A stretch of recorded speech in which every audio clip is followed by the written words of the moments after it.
Hello, welcome back to another YouTube video. Today I'm going to be making a patch 13.14 jungle tier list. So if you enjoy the content, like and subscribe, and let's get into it. To begin with, this is the first one of the jungles tier list which I'm going to be making. I'm going to be updating still my top one and starting to update a jungle one. So I wanted to clarify a couple of things. Nefari is a D tier champion. Do not play this champion in the jungle. She's not great. She doesn't have a good clear speed. She also is very limited in what she can do. Yes, she has a lot of mobility and a lot of high upfront damage, but she really struggles tearing through tanks and has a lot of limitations within her kit. So overall, I would not recommend this champion as a jungler. She's still going to be a decent mid laner though, so that is where I'd recommend playing her. Wukong is in the C tier. He's the only champion in the C tier. This champ has really been hit quite hard because of pro play. He's now no longer a great solo queue jungler. I'd definitely recommend sticking to a lot of other options. So let's get into the main part of this. Xin is going to be the first champ in the B tier. Xin is an interesting one. He does not have a particularly great overall win rate. He doesn't perform particularly great in general when you kind of go out towards the more broader player base, but around one tricks he still performs to a decent margin. Still, I would not recommend this champion though. You do have to kind of go the Eclipse Essence Reaver Collector route to really get a lot of value out of this pick. You have to play more like an assassin, very similar to the next champion along. Vi, you do also have to play Vi kind of like the Eclipse Essence Reaver Collector route, because both these champs have been hit quite heavily because of pro play either in the past or more recently, being Vi.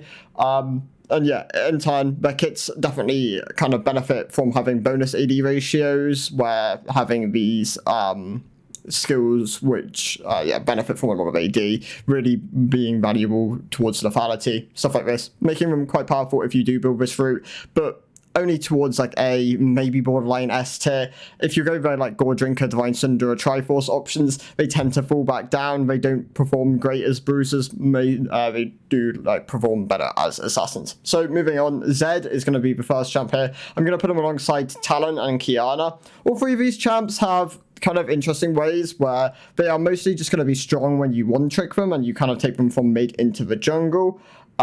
Mainly because they are very high skill champs and require a lot from their pilot to really get a lot of value out of them. Kiana, really powerful in her ultimate and just her really high upfront damage. Talon actually has good sustain through like a cleaver, Gore Drinker option, as a build with Conqueror. You can also go full lethality, things like Dustblade, Yomu's, Electrocute, still do a lot of damage through that. His clear speed has been hit quite heavily though, because he did used to dominate quite heavily in the jungle. Zed still has an insane clear speed, just has limitations in not having any form of hard CC. It does work quite well though, but still a lot of that is single target DPS, and well, you do have options in multi-target if you are kind of using his kit to its full potential, but you do want to really be strong at piloting these champions, and I would not recommend these champions for mid-elo. Only really play them if you are very much one-tricks or very high-skilled on these champions. Taliyah is going to be my first AP champion in the B tier. Taliyah just isn't performing great as a jungler. She definitely performs better as a mid laner, and her buffs next patch will probably help her, or definitely help her as a jungler. She may even see a spot in the S tier because they are very big buffs. Gragas is also going to be in the B tier, another champ which has been nerfed quite heavily because of pro play. Still not a bad jungler, especially if you're going like a Night Harvester build. Does a lot of damage, just not performing to the same level as he used to. And Elise lost a lot of damage on her Q not too long ago, was also seeing a lot of pro play and was just a very high presence in solo queue. Not performing quite to that level anymore, so she's also going to be in the B tier. This B tier just being a very average tier where these champs can work. You just have to kind of play around their conditions, and they usually have been nerfed because of pro play. Silas is in here because his clear speed just isn't great, and you are very much reliant on getting quite far ahead to make this champion work. Rumble also has a decent clear speed, but kind of reliant on being really far ahead to get a lot of value out of this champion. He did get a couple of changes recently, and they did help him, but still really reliant on being far ahead and getting a lot of power through that. Sejuani, the only tank in the B tier, just not a huge fan of Sejuani in her current state. She's very reliant on her team being ahead to kind of carry her through the game. She doesn't have a huge amount of DPS unless you put her in the top lane, where she can really make use of her kit and just trade quite heavily with that. The jungle, she's kind of left, she kind of lacks the clear speed a lot of other junglers have, and her damage just isn't, other than her upfront burst, isn't hugely sustainable. Of course, if you're ahead, then you can still do things in games and still do a decent amount of damage. I just recommend other options. She's also getting nerfed next patch because of Pro. Rengar is going to be the first champion in the A tier. Did get nerfed this patch. Rengar in the A tier, it might surprise a lot of people, but I'm leaving him here because he is very much better in the hands of a one-trick. I would not recommend playing this champion if you do not put a lot of time into this champion. But if you do put a lot of time into him and you really enjoy his kit, definitely try and learn this champion. He can get you a lot of free LP. Nocturne is here because he has good build in has a good build in Stride Breaker and has a lot of value in like things like Axiom, Cleaver. But overall, he's still very limited in what he can do. He's very much reliant on being ahead of the tempo of the game to really output a lot of his DPS. He does, otherwise he does fall off and his damage does kind of suffer. Very similar to what Rek'Sai used to be with the old Prowler's Claw build, where you did have to be ahead of the tempo of the game to really kind of get a lot of power out of his champion. Of course, Rek'Sai, much different these days, where she actually has just a lot of power throughout the game and can be even behind and sometimes still get value out of the champion. Viego, also going to be in the A tier, just struggles with build at the moment. Kraken, Triforce are his best options, but even then, he does have limitations in what he can kind of go. With the build option being Triforce, he's very much, Kraken is Triforce, he's quite a lot squishier than he used to be when he had the Divine Cinder option, but this option just isn't great anymore. It's definitely outshone by Triforce at the moment. Hecarim is going to be the next champ in the A tier. You can go both Triforce with Shojin and or Duskblade and Shojin as options on this champion. He just isn't performing to the same level as he was last patch. The nerfs definitely did hit him a lot harder than the Shojin buffs gave to him. So kind of hurt there. Overall, this champ could do with probably a little tap back up if they want to keep bringing him back to where he used to be, but overall, champ's in a fine spot on the A tier, can still 1v9 games if you are ahead on him. Lee Sin is a very high skilled champ along with Nidalee. Both these champions are actually in really good spots at the moment. Once again, I'm putting them in the A tier because they are very much reliant on their pilot and how well they can kind of make use of the champion and its very strong early game. Both champs do fall off over the game length. They struggle killing tanks. They kind of lose power within team fights. Lee Sin, of course, has things like the kick, which can do a lot in team fights if you use it correctly. Bel'Veth is also going to be in the A tier as another AD option. She has issues with her build at the moment. I think it's Kraken into Tri or Kraken into Stridebreaker is her best option, but it doesn't perform to the same level as her old build. She definitely suffers from not having great mythic options. They still do work on her, and Kraken does work as a good first item, but kind of similar to Viego, where they could do with better options within their build. Warwick is also in the A tier. Warwick actually performs quite well with things like the Tiamat start into Triforce into Titanic. A lot of people still opt into things like the Bork, which does work. Divine Cinder, just not recommended over Triforce on almost all champs at this point. Master Yi, going to be in the A tier as well. Definitely strong if you get ahead on him. Things like Bork, Ginsu's work quite nicely. Has really high DPS through these items, but you do really need a lot of kills to really get a lot of value out of this champion. So that's why I've left him in the A tier. Trundle, really powerful into AD bruisers and tanks. He can still have stats and become really powerful with them. Has really strong dueling potential with things like the Triforce into Titanic combo. You can also weave in a Bork there if they have a lot of health stacking champions.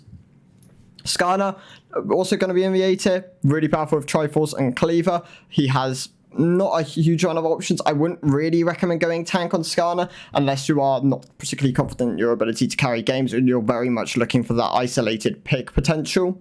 Karthus is also going to be in the A tier. Karthus, really, really strong champion if you can pilot him well, borderline S+ tier, but I've left him in the A tier because I see a lot of people failing to clear on him correctly, taking bad kind of trades, and honestly, I'd recommend just learning how to do his clears and maximizing his potential on the maximizing your potential on the champion to really get a lot of value out of it. Diana, also in the A tier. Diana is so close to being an S tier pick. Her ratio buffs really helped her, but there's still a lot of people going things like the Jack Show. Definitely looking for a more glass cannon heavy build at the moment though. Ratio buffs definitely do encourage this, especially with nerfs to flat damage in the past. Echo, quite a volatile champion, can work quite nicely still as a jungler, does good damage to jungle camps, has relatively safe, has a lot of safety in his art, does a lot of DPS. You can really do a lot with this champion, but you do have to learn him quite well. Clear roots, once again, making full use of your W shield and the stun on that, making full use of your passive and just dragging camps out. Lots of power there, but yeah, definitely want to learn the champion. First of the tanks in the A tier, Mordekaiser. Well, AP kind of tank threat. He is really, his clear did get nerfed not too long ago, but he's still quite powerful as a jungler. Not a huge amount of people playing this pick anymore, but there's still definitely power there as an isolated 1v1 champion. Does fall off a cliff though. Most champions will beat him in Shadow Realm later on into the game if you're not ahead of the curve. Something akin to like a Nocturne, because you do definitely value things like your Ryla, your Demonics, your Rift Maker to really have the 1v1 potential later on. Ramos, A tier because he's conditional. If there is an AD comp, he is definitely like higher up, like SS plus tier. But you do need a lot of AD champs to really make this pick work. If there is a lot of AP, he can really struggle because he doesn't get a huge amount out of building magic resist. Amumu, also in the A tier. I really want to put Amumu in the S tier, but I think there are just better options than Amumu at the moment. He can struggle if the team comp doesn't really fit around him, but he's very simple to play, and his ease of play can definitely put him in a spot in the S tier. I just recommend other options as tanks at the moment, but Amumu still really strong as a pick. Wally Bear, actually in the A tier. He kind of just about hitting the A tier. He is definitely better as a tank if you're going something like the Frostfire into Deadman, Spirits. Sterix can work, but he doesn't have great base AD. There are options there. Kind of struggling still. Could definitely do with a slight another buff to really cement his spot in the A tier and maybe even the S tier. Poppy, gonna be in the A tier. She works quite nicely as a tank. Really good champ as an anti-dash option. Also has value and flex potential. But overall, better tanks, which is why I left her in the A tier. Going on to the S tier, Jarvan is going to be the first champion here. Jarvan is very simplistic to play. You can go things like the Eclipse, the Gore Drinker. I'd recommend Gore Drinker over Eclipse at the moment. Just gives you a bit more survivability, and he still really values the item quite heavily, especially if you're landing a multi-man Cataclysm. But yeah, very simplistic champion. Really good champ to just learn the ropes of jungle and just really get comfortable in the early days of the split. Graves is in the S tier as well. He's really powerful with Yomu's Collector. Continuing on the path of crit, you can go things like Shieldbow, Bloodthirster, but you'd probably go Bloodthirster LDR into Shieldbow. That is usually his best core afterwards. You can also go things like the Cleaver, Shrelders even, Death's Dance more. I would recommend avoiding Death's Dance more because you do suffer from being a ranged champion oftentimes. Kayn is also going to be in the S tier. Has options in both blue and red. Dustblade being his best option usually as a mythic. Really kind of helping both blue and red do a lot of damage through their ultimates. Just really powerful as an S tier option. Kindred also going to be in the S tier. The nerfs didn't quite knock her out. Still really powerful, high damage, really good invades. Good amount of builder options as well. Things like the Triforce, the Cleaver, the Wits End. You can go kind of crit, but I'd still recommend going more towards the bruiser options at the moment. Shyvana is going to be in the S tier. Sadly going to be leaving the S tier probably next patch though. They're quite powerful with her AD build at the moment, but you do need like 1-2 items to really come online. Because you usually go 3 points W, max Q, and then max W, max E. Things like the Triforce, the Titanic work quite nicely as a 1-2 item power spike. You tend to avoid the Bork these days. I would not recommend going this item on Shyvana. And the third options, you're looking at things like the Sterix, the Shojin, Wits End, Gargles, some armor options. You could go things like Formail, Randuins. All these options work later on. But you do definitely want to look towards Sterix and Shojin. They are your best third and fourth option. Shaco is also going to be in the S tier. He has really powerful builds in both AP and AD at the moment. For AD, you're looking at something like the Eclipse build. For AP, you're looking at more of a Demonics Liandry's build. Both are really strong at the moment, which is why he is in the S tier. Ude also has good options on both builds. Demonics or Triforce. Triforce into Sterix or Triforce, I believe, into Titanic can work. The tank build go something along the lines of Demonics, and then either Radiant or Jack Show into more tank items. So things like the Spirits, the Deadmans, Formel, all these options do work. Eve is going to be the next champ in the S tier. She's going to be the first pure AP pick here. She's really powerful at the moment, has really strong amounts of DPS. You can go things like the Lichbane alongside the Night Harvester. You can also go Protobelt. You just have to kind of pick which one you feel more comfortable on and which one suits the game more often. Fiddlesticks, also really powerful S tier pick. Once again, can go both Protobelt and Night Harvester. I would recommend Night Harvester most of the time on the AP solo queue picks. Protobelt can work quite nicely in a lot of cases, but Night Harvester, you tend to get more value out of this item, just raw DPS wise, if you're not finding the angles to use Protobelt effectively.